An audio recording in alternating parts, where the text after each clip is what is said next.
एक समय की बात है, एक राजा था जो बहुत धनी और शक्तिशाली था। उसके पास सब कुछ था, फिर भी वह हमेशा दुखी और असंतुष्ट रहता था। वह जीवन की सच्ची खुशी की तलाश में था। एक दिन उसने सुना कि एक संत उसके राज्य में आए हैं जो बहुत ज्ञानी थे। राजा संत के पास गया और बोला, हे महात्मा, मेरे पास सब कुछ है, धन, वैभव, शक्ति, परंतु फिर भी मैं खुश नहीं हूँ।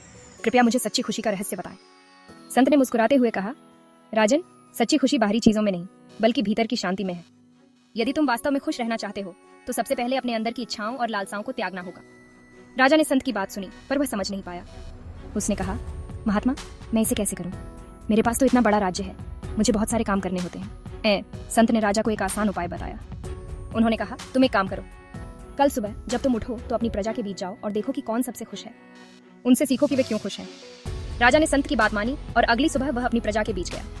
उसने देखा कि एक गरीब किसान अपनी पत्नी और बच्चों के साथ खुशी खुशी भोजन कर रहा था। राजा हैरान हुआ और किसान से पूछा, तुम्हारे पास तो कुछ भी नहीं है, फिर भी तुम इतने खुश कैसे हो? किसान ने हंसते हुए जवाब दिया, महाराज, हमारे पास जो कुछ भी है हम उसी में संतुष्ट रहते हैं। हम अपनी जरूरतों को सीमित रखते हैं और हमेशा ईश्वर का धन्यवाद करते हैं। यही हमारी खुशी का राज है। राजा ने उस दिन समझा कि सच्ची खुशी बाहरी वस्तुओं में नहीं बल्कि संतोष और आंतरिक शांति में है।